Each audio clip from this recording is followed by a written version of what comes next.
আমাদের আদর্শ গৃহস্থ ভক্ত চৈতন্য মহাপ্রভু তিনি একথা বলেননি যে কেবল সন্ন্যাসী ব্রহ্মচারী এরাই ভগবানকে পাবে, আর গৃহস্থরা পচা তারা ভগবানকে পাবে না, এরকম কথা চৈতন্য মহাপ্রভু বলেন। মহাপ্রভু বলেছেন যে কিবা বিপ্র কিবা শূদ্র ন্যাসী কানে নয়, যেই কৃষ্ণ তত্ত্ববেত্তা সেই গুরু হয়।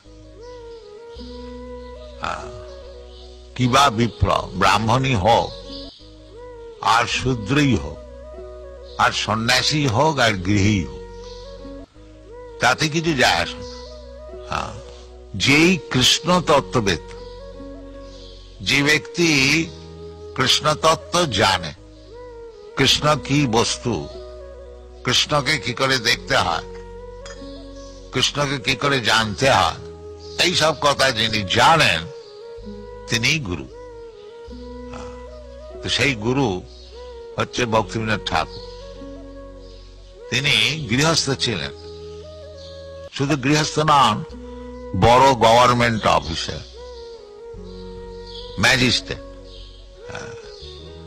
ম্যাজিস্ট্রেট ছিলেন, তাকে দিনের বেলা কোর্টে যে বিচার করতে হতো, এবং গৃহস্থ ছিলেন আরো সব ছেলেপুলে মানুষ করা, ছেলেদেরকে এডুকেশন দেওয়া, মেয়েদের বিয়ে দেওয়া, তাদের জন্য টাকা রোজগার করা, এইসব তো থাকবেই গৃহস্থের। এইসব থাকা সত্ত্বেও তিনি হচ্ছেন আমাদের আচার্য গুরু।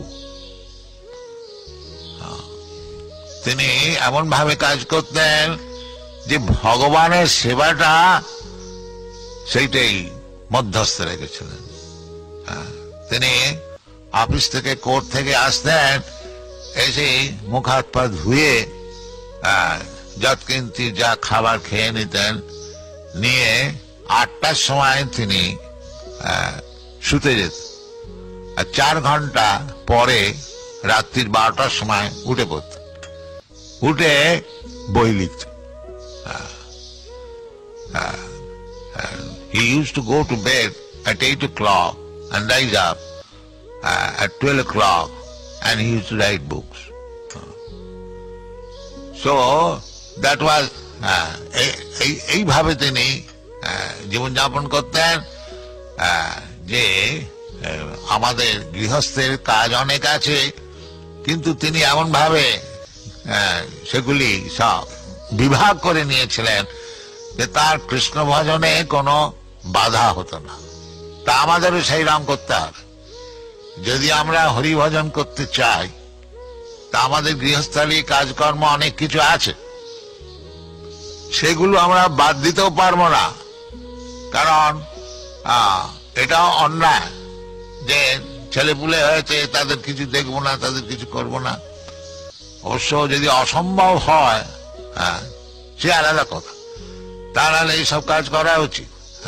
সকল গৃহস্থের তার দেখা উচিত মা বাপ না যদি ভালো না হয় তাহলে ছেলে কি করে ভালো হয়। যে ভক্তিবিনোদ ঠাকুর এইরকম গৃহস্থ ছিলেন বলে তিনি এই ভক্তি সিদ্ধান্ত সরস্বতীর মতন ছেলেকে জন্ম দিয়েছেন। এই যে ভক্তি সিদ্ধান্ত সরস্বতী গোস্বামী আমাদের গুরুদেব, তিনি হচ্ছেন ভক্তি বিনোদ ঠাকুরের পুত্র।